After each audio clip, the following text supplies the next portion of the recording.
How to view library in Kindle. In this video, I'm going to show you how you can easily view your library. First of all, open the application. So this interface will pop up.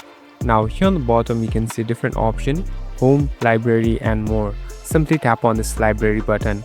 So this is the library section of your personal one. So here all the books that you read or download will be shown here. Here there are two different options, all and downloaded. So here there are two books available, so you can directly save the books here.